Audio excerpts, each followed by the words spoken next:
As the push for increased representation of different body types, statures, and shapes continues, it may feel as though the summer body expectation is becoming less of a worry. However, as we come out of the COVID-19 pandemic, this time of year may bring anxiety and self-consciousness about how we all look 1 year after spending most of our time indoors. Even if you did not personally acquire the virus or endure a serious health difficulty during the pandemic, the stress alone of the world changing so quickly undoubtedly affected many of us in our mental, physical, or emotional health. This is, in my opinion, by no means out of the ordinary, considering just how emotionally turbulent and charged the past year has been alone, with elections and social movements and changes to everyday life on top of the pandemic itself. Our bodies and behaviors also change and respond to a multitude of outside influences, so it is no unusual coincidence that many of us look physically different than we did prior to the pandemic. Instead of upholding ourselves to an unrealistic standard following a strenuous time for all of us, we should focus on reassessing our habits and doing what we can to uphold healthier choices. If there's one thing everyone learned from this pandemic, it is that our health is sacred. We never know what challenges life can put in our lane, which is all the more reason to continue solidifying our foundational health in order to be prepared when they come our way.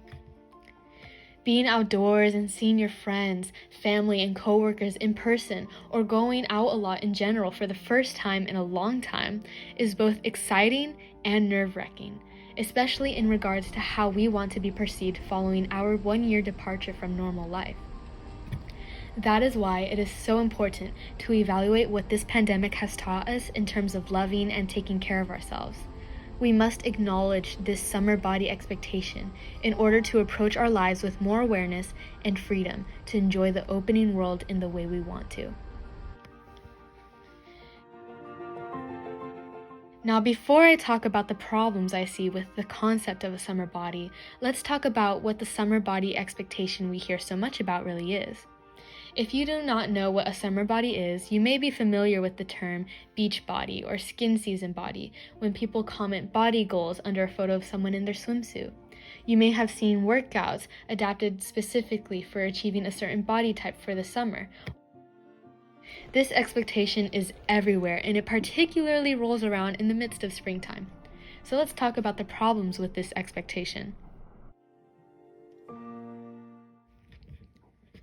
Number 1, we are not all swimsuit models. As previously mentioned, we are seeing more of a push for representation in the media that encompasses more body types and figures. Representation is incredibly important, as people can find acceptance and more comfortability within themselves when reminded that there are other normal people like themselves out there in the world. There is a certain peace with familiarity, and I find the summer body expectation itself particularly harmful because even though there has recently been more representation, the expectation for a more slim, fit body still prevails nonetheless. I love how Beth Lee, who wrote for theboard.org, put it.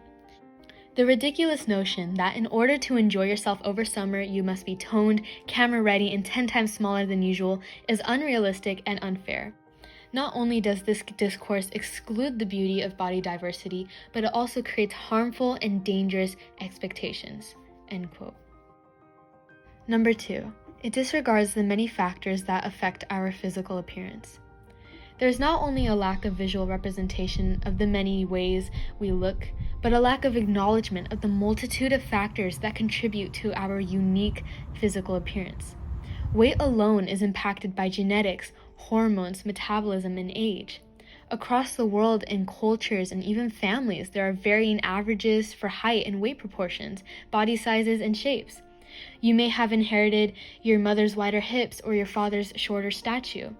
Instead of criticizing the marker coloring outside of the line, we should celebrate body diversity in ability, in appearance, and in the unique stories that each of our bodies tell. Number 3, it promotes superficial intentions of attaining instead of maintaining our health. I mentioned this in our latest self-care video, but when I backed my efforts pertaining to wellness with superficial motivations in maintaining it, I not only ceased my commitments overall, but felt even worse about myself later on, largely due to the summer body expectations I was holding myself to. The truth is, every body is a summer body, and a fall body, and a winter body, and a spring body. When we limit taking care of ourselves to one season a year, to looking a certain way at the pool or at a work bonfire, we constrict our reasons for exercising or eating healthy on the basis for feeling pleased with how others see ourselves. This leads to both our health and wellness being based on outward expectations, and our feeling of confidence being reliant on how much we fit into those expectations. Your body takes care of you all year and supports your being every day. Our health and self-love should be prioritized year-round, not limited to one season a year. Number 4, it deters focus away from enjoying summer itself and life overall. Entering summer, I no longer wanted to feel my happiness and presence in beautiful moments of my youth constrained to how I looked on the outside. Over quarantine, I made 2 realizations about my wellness and physical appearance and how I approach life. The first, I want to live out of love and not fear. I want to take care of my body and exercise and eat right out of my love for my body and my temple and all that it does for me, not my fear of not reaching society's unrealistic expectations or impressing others. After making this first realization, I felt more at peace and more committed to my overall wellness. So I will make a similar recommendation to you. Many of us know it is important to take care of ourselves, yet we still fail to do so. Reconnect with that why and sift past superficial motivations, and I can assure you, you will have a new perspective on your own wellness. The second realization I made was I wouldn't be able to enjoy life in the ways I wanted without first taking care of my being. For one, I would be so focused on how others perceived me that others' dialogue would overcome and become my own. I would not be taking care of my self-love and working on myself in the ways I know are best for me by holding myself to others' expectations. This would take out the enjoyment from summer in its entirety because it wouldn't be about summer anymore. When we uphold the one-size summer body standard, we shift our focus away from being present in the essence of a beautiful time of year towards living in fear and in constant reliance on outside validation. So as we enter this summer of 2021, as the world begins to reopen and as summer commences, take a moment to thank your body.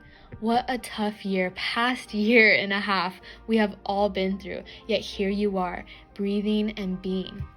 I am grateful to be alive and to be well in a state where many in the world are not. The human body is incredible and complex and capable of so many amazing things unique to everyone. So let's take time to appreciate our bodies in their essence and in their uniquity. Don't limit your confidence and enjoyment of the world around you to both one season a year and to looking a certain way to please other people. Take care of yourself, mind, heart, body, and soul. When you're out at the beach or meandering around summer, allow your body to do exactly what it was built to do. Your being to feel the warmth of the sunlight and hear the waves and contract with laughter. These are only some of the amazing, beautiful things the human body can do. If you know me really well, you know I say this a lot, but I will say it again. Right now, you are the youngest you will ever be for the rest of your life.